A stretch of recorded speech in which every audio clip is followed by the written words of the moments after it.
Boom, boom, boom, boom, boom, boom, boom, boom, boom, boom, boom, boom, boom,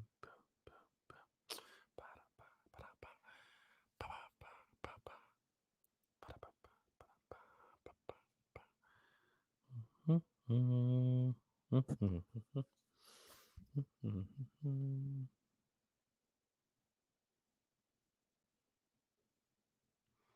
Mic check, mic check. 1, 1, 2.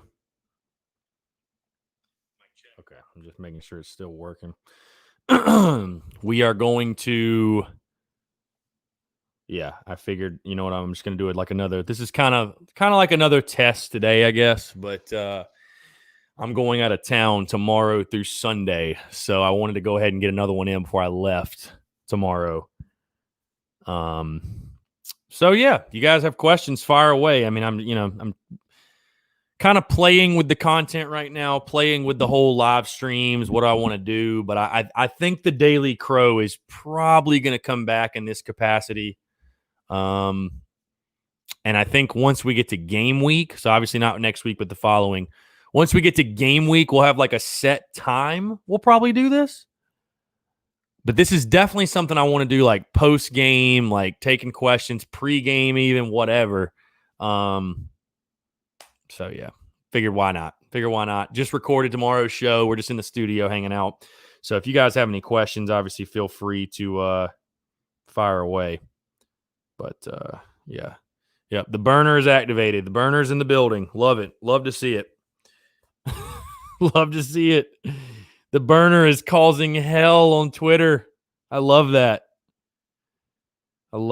People on Twitter are losing their minds over someone they think is me that's obviously not. So, do I think Kaba will be an impact? Yes. I think Kaba will definitely play. You've got Ernest Jones and Sherrod Green right now. The question is who's going to be that third linebacker. I certainly think Mo Kaba is going to factor into that. He's somebody that, I've heard different players and you've heard coaches talk about him. Definitely has a lot of upside. I think he'll definitely play a lot for sure. Fenwick at RB1. I mean, I said this kind of yesterday. I love it for Fenwick because he's a guy that's really paid his dues.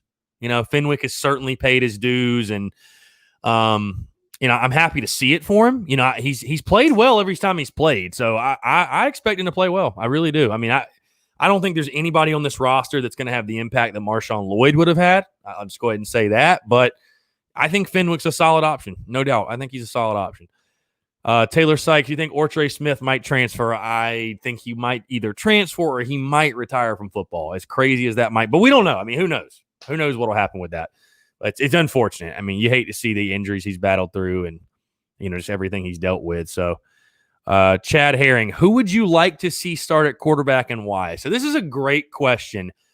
And somebody asked me this on Instagram as well, and I'm going to give you the same exact answer I gave them.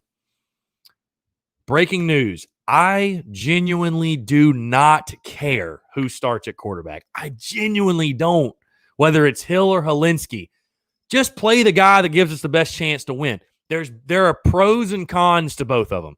Neither are perfect players. Neither are perfect quarterbacks. Play the guy that gives us the best chance to win. I don't give a damn who it is. And here's the thing. They're both going to play. There's no question they're both going to play. So I don't have a preference. You know what I mean? Like, I really don't have a preference. I just want to win ball games. And if the guy you have in there isn't winning you ball games, you got another one. It's not a bad thing to have quarterback depth. It's not a bad thing to have quarterback depth. So it's not like I have some preference. You know what I mean? It's really not like I have some preference. So we'll see what happens. Take a boop. Yeah. I mean, I don't. I mean, are there fans out there who would prefer one way or the other? Because I just genuinely don't. I mean, I think certainly, let's just say hypothetically, Colin Hill's named the starter, because I think right now, if I had to put money on it, I would say he is. I think there are certainly some fans that are going to feel conflicted because I think the biggest thing is fans want to be able to latch on to one guy. It's like, that's our guy. That's the guy we're going to battle with every single week. That's my quarterback. That's QB1. So I get that, especially with Ryan Helinski's background, his story, everything. But I really believe the majority of the Carolina fan base at the end of the day just wants to win games. I don't think people really care. I really don't think people care who plays quarterback. As long as the guy under center is getting the job done and he's productive, maybe I'm wrong. But again, I just genuinely don't think fans care all that much who plays. It's just get the job done. Let's win. Boom. That's it. So, and people should love Helinski's story. I'm just saying that, I don't care who plays. I don't care who plays, who starts, nothing. Just win the game. Just find a way. I don't care if you want to throw Dak Joyner back at quarterback again. I don't care if you want to put Luke Doty. Whoever. Does not matter to me. Savannah Webster, does Bobo have a tight end heavy offense? Hearing a lot of good things from that position. Yeah, he's definitely going to utilize the tight end. There's no question. He's definitely going to utilize the tight end. They used it a lot when he was at Georgia. Again, I don't think the offense is going to be exactly the same as when he was at Georgia, but yeah, he likes to use the tight end. So I'd expect them to use the tight end a lot this season.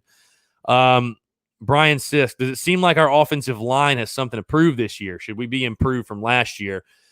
So it's interesting. You lose Donnell Stanley, but I think with the group you have the most depth you've had ever. I mean, it's funny. When I had Phil Steele on the show, this was like probably a month ago or so, when I had Phil Steele on, though, and listen, we all take what Muschamp says with a grain of salt, right? Last year we heard it all before the season, and I don't think any of us really want to hear that again. But he did tell Phil Steele something that I think there's a lot of validity to, which is this is the best offensive line they've had since he's been at South Carolina. I think when you take a look at the depth, you take a look at this year's starting O-line really anchored by Sedarius Hutcherson, I think there's some validity to that. So I feel good about the O-line. I do feel good about the offensive line, and especially for a team like South Carolina with so many questions. I mean, it's a huge positive. It's a huge plus for a team that's going to be, breaking in the new offensive scheme, offensive system, whatever, trying to find its groove. To be solid on the O-line is a huge plus. So, improved from last year, though. I mean, I would say certainly South Carolina. I'm looking literally at the stats right now. South Carolina was 10th in the SEC in rushing, 149.7 yards per game. I surely hope we're better. I surely hope we're better. Joseph Anthony Barada, I hope I'm saying that right. Asking about the 13 players under investigation for lynching another player who isn't there anymore. I literally just said it on the show. I said it yesterday, and I'll say it again. It's a lot of he said, she said. I'm really just waiting till all the facts come out. I don't have any bold statement or anything like that on it. Let's just see what happens from the investigation. Because like I said, we've heard one side of the story, a lot of he said, she said. Really, we're only hearing the side from the dad. Let it play out. Let the facts come out. Then we can reassess. So, yeah, tailgate situation sucks. Although I think there's going to be a lot of lots around Williams-Brice you can park and tailgate. It's just the fairgrounds. It sucks, but it just is what it is. Savannah Webster, who do you think wins the East? Do you think Florida will be better than last year? So this might be a surprise to some people, and I don't really know if I've gone on record necessarily saying this, but I'm picking Georgia to win the SEC. Much less the East. I'm picking Georgia to win the SEC, even with Jamie Newman out. I think JT Daniels, 5-star prospect, a really good player. I think Florida will be a little bit better. I don't think they'll beat Georgia. I think Georgia loses to Bama during the regular season. They beat Bama in the SEC title. I really do. So I don't know what it is. I don't know why I'm picking it, and I don't want it to happen because I hate Georgia. I don't know, man. I think the dogs are for real, though. They've got weapons offensively. You've got, JT Daniels, you got George Pickens, you got Zamir White, you got a great offensive line. Their defense will probably be the best in the country. I mean, I'm just saying. I think they'll be good. I do not have any news on the whole situation. I have no news whatsoever. I'm literally just waiting like you guys. So,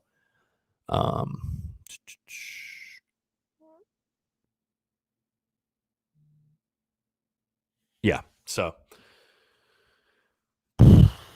yeah, I have no idea what's going to happen with that situation, but hopefully some facts come out soon for sure. Savannah Webster, defense will be there for Georgia Young. Yeah, for sure. I mean, breaking in a new quarterback, it's definitely a question, but I expect big things from Georgia. I think this is Georgia's year, and I feel like maybe I've said this before, but it just feels like a season in which if Georgia can't get the job done this year, I mean, there'd be nobody happier than me to see Georgia.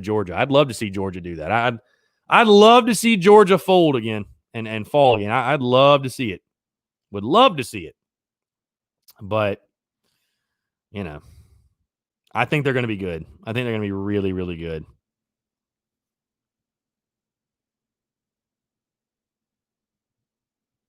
So, Taylor Sykes, where do you expect Carolina's defense to rank in the SEC? I fully expect it to be top half. I'll say that. I expect it to be top half of the SEC. I think you could see a defense that ranks third or fourth, and that's just what we need to see from the defense, really. I mean, has that potential, has the talent. You know, I've been very critical of this team. I picked 3 and 7, but this defense should be a strength. You know what I mean?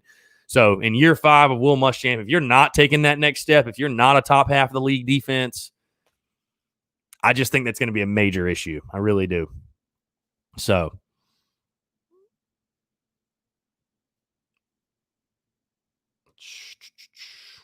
give me 1 second, guys. Okay. Top 6 wide receivers. I would say right now, Shi Smith, Leggett, Jalen Brooks.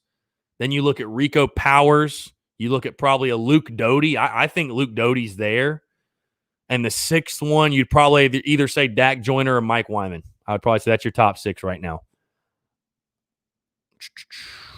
Brian Sisk, where's Israel playing at mainly this year? Cornerback or safety? I think probably corner mainly, but I literally just talked about this on the show too. Somebody else asked about this. The great thing about this secondary, you have a lot of different guys that can play in a lot of different positions. So I think you're going to see a lot of guys moving around. Last year defensively, I'm really glad you asked. Where did we rank last year defensively? Savannah Webster wants to know. Defensively, South Carolina, 26.1 points per game, which was 10th in the SEC, 53rd nationally, so I'll give them both.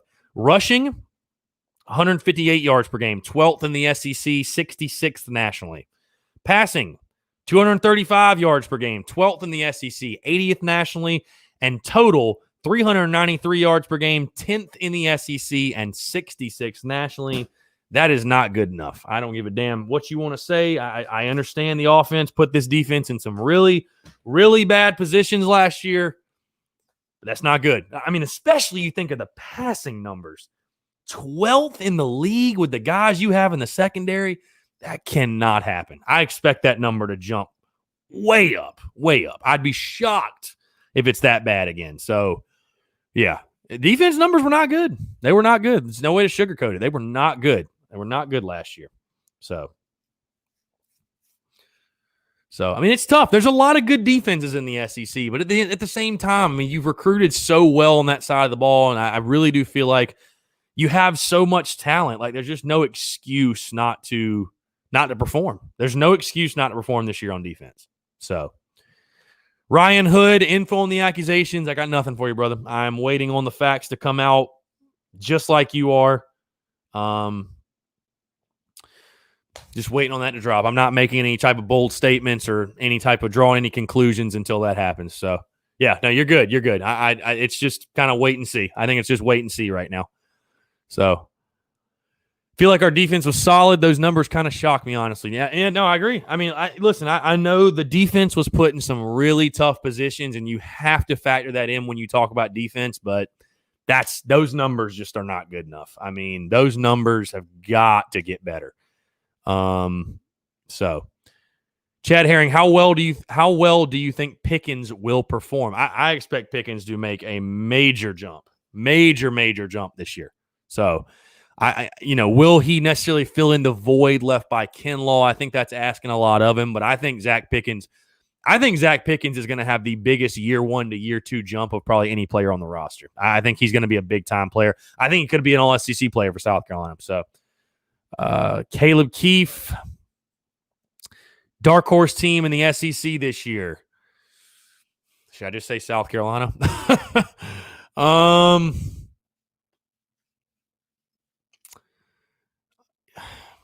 go East and West. I'll say East, Kentucky. I'd say Kentucky. And then the West. I mean, I want to say A&M, but I don't really know if A&M is considered a dark horse. You know what I mean? So maybe Auburn with Bo Nix, even though I think South Carolina could beat Auburn. Jared Wood, Jim's ghost, man. Jim's ghost. It's been a while. Oh, man. Good stuff. God, the memories. Just hanging with Jim's ghost. Good times.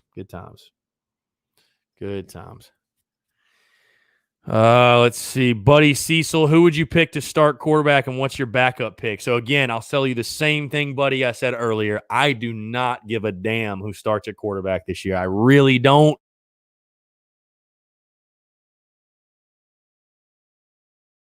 That gives us the best chance to win the most games. That's who I'm starting. I don't give a damn if it's Hill. I don't give a damn if it's Alinsky. I'm going to support either one equally. I really don't care. And that's not like a PC answer or anything. That's just I just want to win games answer. I do not give a damn who starts at quarterback. There's pros and cons to both guys. You know what I mean?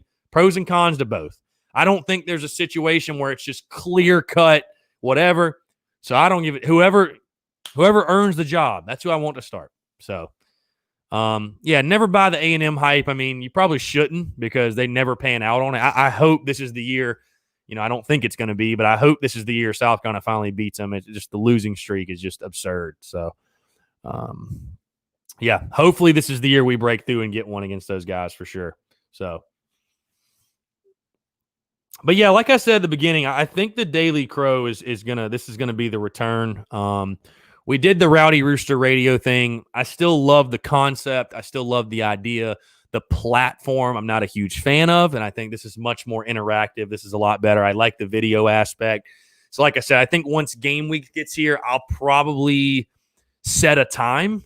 It might be like a noon lunch hour type of thing. It might be an afternoon thing. It might just vary. I don't know. But I do think this is going to become like a Monday through Friday type of deal. So something I enjoy doing. Yeah, I mean, listen, I think the path to 5 wins is there. I mean, I picked 3 and 7, but I think the path to 5 wins is there. I think the path to 6 wins is there. It's just all about winning those swing games. It's all about figuring out some of these question marks, winning those swing games, and Mike Bobo truly just being the real deal. That's what it's going to come down to. That's what it's going to come down to. Is Mike Bobo the real deal? That's what it'll come down to. So we'll see, but that's what it's going to come down to. Yeah, major concern is will Muschamp let Bobo do his job? That's Chad Herring with that. Yeah. Hopefully just get out of each other's way, man. Let your coaches coach. Let your coaches coach, get out of their way. Eric Price, what do you make of the 13 players accused of attacking some kid? Again, waiting all the facts to come out. A lot of he said, she said. I'm same as you, just waiting on the facts. I mean, let's let the investigation play out and kind of just go from there. You know what I mean? Let's just let it go from there. So I don't have much on it. I know as much as you do. I will say I've heard from some people, and I won't say who they are, but they think it's complete BS. But again, I'm not making a statement one way or the other. Obviously, we all hope and pray this is false because you just don't want to see that within your program. You hope it's false, though. Yeah, I don't know. Can you pin? I don't think you can pin a comment on this. You can. I forgot you can do this though. You can show it so people can see this. Yeah, I don't know. There you go. Yeah. So appreciate you guys tuning in. Any other questions? You can go ahead. We'll probably go for like another 10 minutes or so. But any questions you guys may have. New show dropping tomorrow. Have a fantastic conversation on that one as well. For any Greenville Gamecocks out there, I'll be in Greenville over the weekend. So very much so looking forward to that. I've never really gotten to and Eric Price, you're good. It's all good. But I've never gotten really to explore Greenville, so I'm very excited about that. For whatever reason, I just haven't made it up to the upstate a lot. So going to explore Greenville a little bit. So any Greenville Gamecocks in the area, so I'll be in Greenville. So what do you think, Chad Herring? What do you think about Zaquandre White as RB1? Well, he's not RB1, and I don't think he's going to be RB1. White, unfortunately, the setback for him has been dealing with a hamstring injury. Imagine that. Guys dealing with injuries. But, no, I don't really know what to think of White. You know what I mean? I definitely, we heard a lot about him. Number 1 JUCO running back. We'll see how much of an impact he has. Right now, from everything I've heard, what my sources have told me, Fenwick is RB1. Fenwick's RB1, Amos RB2. Where White falls in that conversation, you still got Kevin Harris as well. So, we'll see. So, Adam Chris, tell Drew I said what's up, man. Appreciate you guys. A couple Gamecock baseball legends. Appreciate y'all. Definitely tell Drew I said what's up. So, Savannah Webster will be joining the Greenville Gamecocks to watch Thanksgiving weekend while visiting family. That's awesome. Yeah, I mean, I've heard Greenville's an awesome place. So, Ryan Hood, when are you going to let me jump on the podcast and talk football? I'll just be honest. If I let every fan that wanted to talk football come on the podcast, it'd be nothing but fans on the show. So I don't know. I don't think I can open that can of worms. I'm sorry. I'm sorry. Yeah, no, listen, Chad Herring surprised about Kevin Harris. Yeah, I mean, I was surprised too. I just made the assumption that, it kind of just go from last year. Kevin Harris would be RB1. Maybe White would be RB, or, White RB2. I thought Fenwick would be the third, and that's not the case. But again, I'm happy for Fenwick in the sense that every time he's played, he's played well. And it wasn't against great competition or anything, but Fenwick has played well every time he's gotten his opportunity. So, hey, give him a chance. Just give the dude a chance. I'm happy about it. So I'm happy about it for sure. So Joel M. Golden, what do you think about Chris Phillips Jr. that's on Twitter? I think it's hysterical. I think it's hilarious. I think it's hilarious that there are people, because listen, I have basically all these accounts. I have all these accounts muted. I can't see any of it really, whatever. I can't see any of it. I think it's hilarious. There are people spending their energy debating or trying to say that that's my burner account on Twitter. Like, I need a burner account to say what I want to say, or that people think I have the time to sit there and just reply to people all day long on Twitter that say mean things. Like, I don't give a damn. Like it or not, I actually have a business to run. We got to pay bills. We got to lock down sponsors. We got to make content. Hey, how about a social life too? Can I have that as well? It's a lot to do. So that's funny though. That's funny. And might have something funny coming from tomorrow, because the guy has DM'd me. Apparently he's in the local Columbia area. I might go say what's up to him. Go get a picture with him or something. It's hysterical. Twitter is a funny place. If you're not on Twitter and you just want pure comedy, go make an account. It's hilarious. These people are so funny. So funny. It's nuts. Speaking of funny, it's just, I get the funniest comments and tweets and all that. Yeah, so that's good stuff. Yeah. Any more questions? Like I said, we'll be live about another 6-7 minutes. 17 days. Very excited. Very, very excited. 17 days. Got the new show dropping tomorrow. We'll do Monday, Thursday next week. And then game week. I'm so fired up. We get back to Monday through Friday, daily podcasts. I'm fired up for that. I love it. I love that daily grind. It's a lot of fun. I love bringing the daily shows. It's a blast. I love it. So very excited about that. Justin Hayes, I love how people talk about how much they hate you. I live to laugh. Yeah, I mean, it is what it is, man.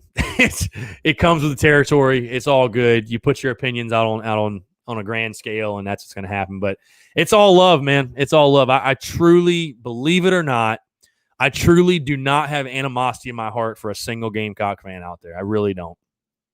I don't have any animosity in my heart. It's all good. So yeah. Let's see. Creighton, what's up, man? Y'all selling any sheds? Please explain. What are you talking about? What do you mean? What are you talking about? Joel Golden, do you think Will Register actually has a big role in this system? Yeah, I mean, Bobby Bentley was talking about him today. Obviously, I think Nick Muse is going to be the number one guy at tight end, but they seem to like Will Register a lot. So, I mean, and I actually didn't post something. I posted something on Will Register from a few days ago. But no, I think certainly. I mean, they're going to use the tight end a lot. I mean, it's going to be Nick Muse. It's going to be Will Register, Keyshawn Toney, Kevion Mullins, Eric Shaw. Like, you're going to see a lot of different guys. So, yeah, I think Will Register, he's going to play way more than he has his entire career there. So, Teresa, what's up? What's going on? Happy Wednesday. Happy Wednesday. For sure. For show. Yeah, so, but good stuff. Creighton, tell me what you mean by the sheds thing, because I don't know if that's like a joke or if you're what you mean, but yeah.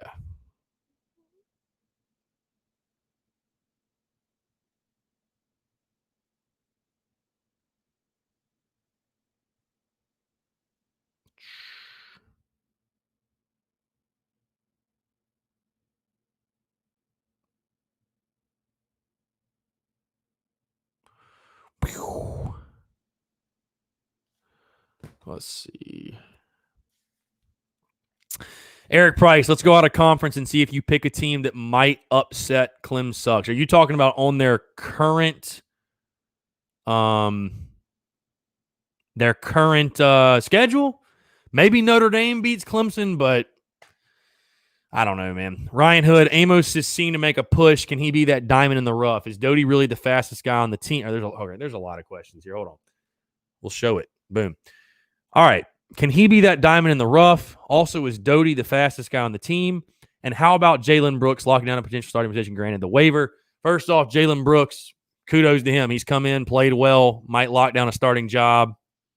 Fantastic. Honestly, fantastic. It's just kudos to him. Kudos to him for coming on campus doing his thing. Luke Doty, I guess he is the fastest guy on the team. He runs a 4.4. It's not like he's slow, but I don't know. It's interesting. I mean, I'm definitely surprised that Luke Doty's the fastest guy on the team when you think about some of these other playmakers we have. But again, Luke Doty's a speedster. Luke Doty's a speedster for sure. And Amos, can he be the diamond in the rough? I think he can. The coaching staff seems really high on him. So, I mean, I think he certainly can. Yeah, I think he can for sure. So, Ryan Hood, how in the hell does Clemson avoid North Carolina this year? It's a great question. That's a great question. I don't know. And we all know Clemson's schedule's a joke and everything, and it is what it is. But, yeah. I mean, yeah, and okay, this is a great point. Chad Herring, great point. We can't talk about Clemson's schedule if we can't beat any of them. That's why you don't hear me dogging Clemson's schedule, because it's like, and this will be an unpopular take amongst you all. This will be an unpopular take amongst Gamecock fans. But I don't talk about the schedule because Clemson's a good team. Like they're a good. I agree with all of you that they would not go undefeated with an SEC schedule, but they don't play in the SEC. They play in the ACC. It is what it is. They play who they can play. That's the bottom line. Like, you know what I mean? There's nothing we can do about it. But they're still one of the best teams in the country. Like, they're still one of the best teams. They still have some of the most talent, so you can't take that away from them. You can't take it away from them. And to your point, when we can't beat an ACC team to save our lives, we have no room to talk shit about Clemson's schedule. And it sucks to say that, but it's a fact. That is a fact. So, Eric Price, correct current schedule. Obviously, they will lose to any SEC play, but anyone else on the schedule other than Notre Dame that could pull the upset? I mean, probably not. I mean, honestly, probably not. Not that I can, maybe like a Syracuse or something. I mean, I don't know, man. I'd have to look at their schedule, but I doubt it. I highly, highly doubt it. So, Travis Young, what are your thoughts on Jordan Birch? Very, very excited for Birch. He was mentioned today by Mike Peterson, had really high, everybody's been asking me, oh my God, I haven't heard anything about Jordan Birch. Is he going to play? What is he doing? How does he look? I think you heard Mike Peterson today with some really, really high praise. He is going to play a lot this year, I think. And I think he could be a freshman All-SEC guy. I mean, we all know his potential. We all know his ability. So I think Birch is going to play a lot. So, yeah. So.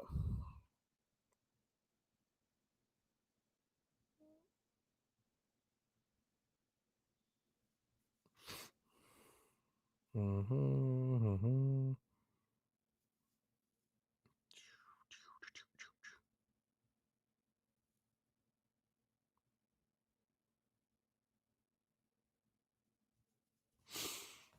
Okay. Yep. Take a couple more questions. Going to wrap it up here in just a second. A couple more questions, though, guys. Like I said, this was kind of another test, if you will. But yeah, we're going to make the Daily Crow basically a thing again. Chad Herring, first game takes, win or lose. Let's hear it. Yeah, I mean, I've gone on record and picked Tennessee to win 23-17. Now, going into the week of the game, I mean, if Tennessee's having quarantine issues and COVID issues, that might change. That might change the projections and predictions for the game. But right now, assuming everything's normal, assuming everybody has, their full rosters, I think right now Tennessee has less question marks than we do. I think South Carolina's got a ton of question marks offensively. I think there is going to be an adjustment period, and I think because of that reason, and what's so unfortunate about that South Carolina-Tennessee game, what's unfortunate for Carolina, you don't get a packed stadium. I mean, yes, you have a night game, but you don't get the advantage of a packed stadium. And honestly, in a normal year, I'd probably say, hey, at home, night game, you're going to have a rowdy, crazy Williams-Brice. I give the edge to the home team, but you don't really have that this year. So I'm going with Tennessee to win that game. But it's a coin flip game, man. It's a coin flip game. I would not be shocked at all to see South Carolina get the W. But right now, I'm going to pick Tennessee to win the game. So, Eric Price, look, last one. Have you seen either of our punters in action? We use them often and hard to replace Charlton. Yeah, so literally tomorrow's show is about special teams. I've heard good things about Kai Kroger. I expect him to be the replacement punter. Ranked number 1 punter in the country, was a very highly regarded guy. So, I mean, it's hard. It's going to be very difficult to replace Charlton, but this Kroger kid, it seems like they're pretty high on him. So, yes, Ryan Hood, I agree. The schedule benefits Clemson. There's no question in my mind. I 100% agree with you. I do. I 100% agree with you. So, yeah, I mean, it makes a difference for Clemson when you can put your subs in the second half. You know what I mean? Like, your starters are only playing half a season, pretty much. So, compared to what other teams are playing. So, I mean, I agree. I agree with you for sure. All right, that's going to do it. Appreciate you guys tuning in. We will do this again probably starting next weekend. I'm going out of town tomorrow through Sunday, but yeah, we'll get after it again. Daily Crow, I guess, is back. I guess the Daily Crow is fully back. So we will do it again next week. Appreciate you guys tuning in. Check out the pod tomorrow, talking special teams. Great conversation as well with, I'll go ahead and spoil it, Mike Gillespie, ABC Columbia, local media guy, comes on. Fantastic stuff. Great convo. But again, new show drop tomorrow, and we will see you again. We'll do this again next week. So appreciate y'all tuning in. Have a good one. Have a great night.